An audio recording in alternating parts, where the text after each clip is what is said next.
வாழ்க வளத்துடன்! அனைவருக்கும் அன்பான வணக்கங்கள். எல்லாம் வல்ல இறைவனின் திருவடிகளை போற்றிப் பணிந்தும், யாதும் ஊரே யாவரும் கேளீர் தீதும் நன்றும் பிறர் தர வாரா என்கின்ற கணியன் பூங்குன்றனாரின் நிறைமொழியோடும் இன்றைய சிந்தனை பதிவினை வழங்குகின்றேன். அனைவருக்கும் விஜயதசமி தின நல்வாழ்த்துக்கள். அகிலாண்ட நாயகியான அன்னை அபிராமியின் அருள் கதிர்கள் அனைத்து உயிர்களிலும் கலந்து நின்று இன்பத்தை வழங்கட்டும் என்று வேண்டிக் கொண்டு இன்றைய சிந்தனை பதிவினை தொடர்கின்றேன். கடந்த 9 தினங்களாக தினம் ஒரு ஞானச் செய்தியுடன் உங்களை சந்தித்தது மனநிறைவை தருகின்றது.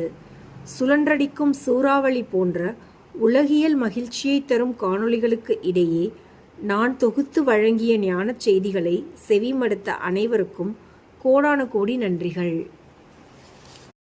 விஜயதசமி என்ற இன்றைய தினம் ஒரு சிறப்பான வெற்றி தினமாக கொண்டாடப்படுகிறது. விஜய என்றால் வெற்றி என்று பொருள். இன்றைய திதி தசமி திதி என்பதால் இன்றைய நாளை விஜயதசமி என்று பெயரிட்டு கொண்டாடி மகிழ்கின்றோம். கடந்த 9 தினங்களாக உங்களுடன் பகிர்ந்த ஞானச் செய்திகளின் சாரத்தை இப்பதிவின் வாயிலாக வழங்க விரும்புகின்றேன். நவராத்திரி என்ற 9 நாட்களிலும் சிவத்தின் ஆற்றலாகிய அருட்சக்தியை பெண்ணாக உருவகம் செய்து வணங்கி வழிபட்டோம். கொலு அமைப்பது எப்படி? எந்த நாளில் எந்த தேவியை வழிபடுவது? எந்த மந்திரங்களை ஓதுவது? என்ன வகையான பிரசாதங்களை செய்து படைப்பது போன்ற இன்னும் ஏராளமான சடங்கு சம்பிரதாய விதிகளை முறையாக பின்பற்றி விழாவினை நிறைவு செய்திருக்கின்றோம். இந்த நவராத்திரி வழிபாட்டின் மூலமாக நாம் உணர வேண்டிய உண்மை செய்தி என்ன? சக்தியை பெண்ணாக உருவகம் செய்து சிறப்பாக வழிபாடு செய்கின்ற நாம் பெண்களை எவ்வாறு பார்க்கின்றோம், எவ்வாறு நடத்துகின்றோம் என்று சற்று சிந்திப்போம். பெண்களை ஒரு நுகர்வு பொருளாகவும் போகப் பொருளாகவும் பார்க்கும் போக்கு இன்று அதிகமாக காணப்படுகின்றது. இன்று நடக்கின்ற வரம்பு மீறிய பாலியல் வன்முறைகளே இதற்கு சான்று. சக்தி எனப்படுபவள் அளப்பரிய ஆற்றல் உடையவள். அவளை வழிபடுவதால் எல்லா வளங்களையும் பெறலாம் என்று ஒருபுறம் ஆன்மீகம் பேசிவிட்டு மறுபுறம் அமைதியாக அறமீறல்களில் அத்துமீறல்களில் ஈடுபடுகின்றோம்.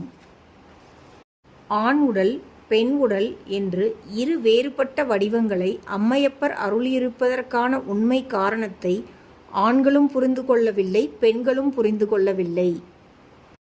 பெண் எனப்படுபவள் ஆணிற்கு கட்டுப்பட்டவள் அல்லது அடிமைப்பட்டவள் என்று ஆண்கள் கருதுகின்றார்கள். ஆணுக்கு பெண் சமம் என்ற வெற்று உள்ளீடற்ற கோரிக்கையை முன்வைத்து உரிமை மீட்பு போராட்டம் நடத்த வேண்டும் என்று பெண்கள் கருதுகின்றார்கள். மேலே கூறப்பட்ட இரண்டுமே தவறான புரிதல்களின் வெளிப்பாடுகள். ஆண் பெண் என்ற இரு பாலினத்தாருக்கும் தனித்தனி சிறப்பு இயல்புகளை அம்மையப்பர் கொடையாக வழங்கி இருக்கின்றார்.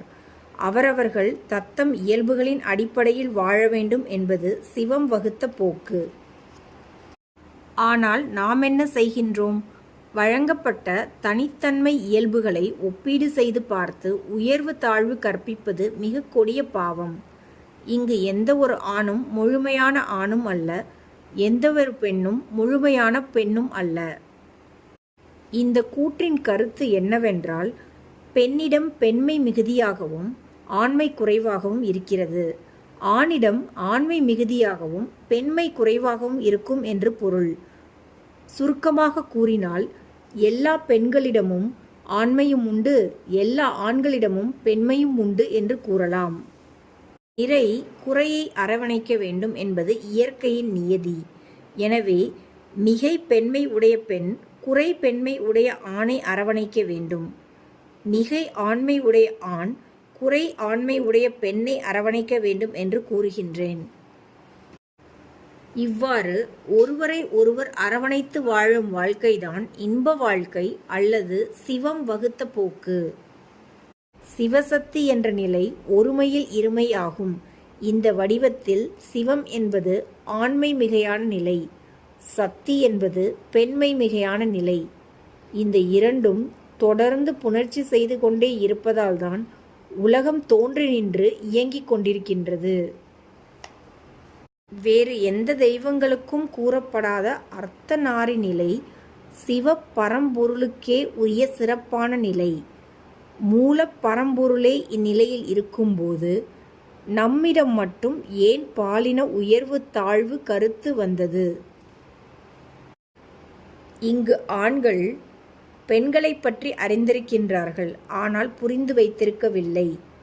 அதேபோல் பெண்கள் ஆண்களைப் பற்றி அறிந்து வைத்திருக்கின்றார்கள், ஆனால் புரிந்து வைத்திருக்கவில்லை.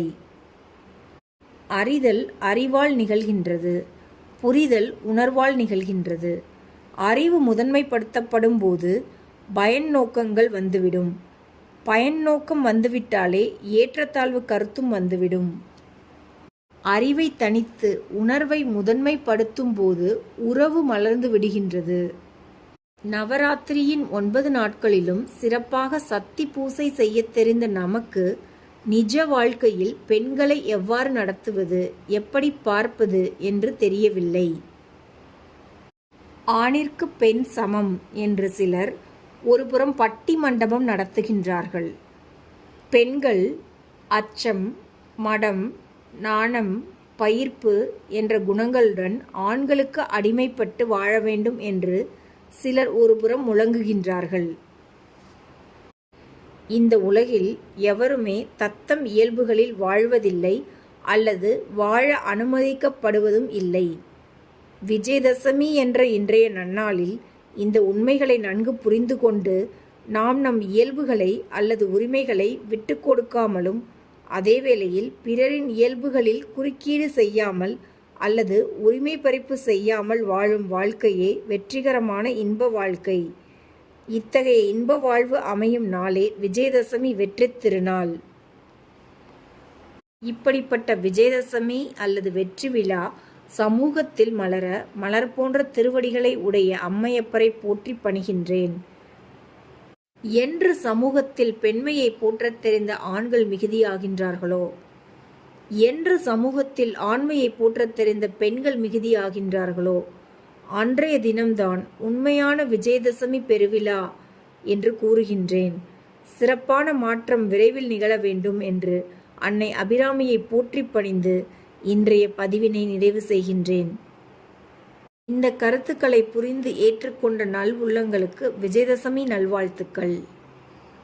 எல்லோரும் இன்புற்றிருக்க நினைப்பதுவே அல்லாமல் வேறொன்றறியேன் பராபரமே என்கின்ற தாயுமான சுவாமிகளின் நிறைமொழியோடு இன்றைய பதிவினை நிறைவு செய்கின்றேன். அனைவருக்கும் நன்றி. வணக்கம். வாழ்க வளத்துடன்.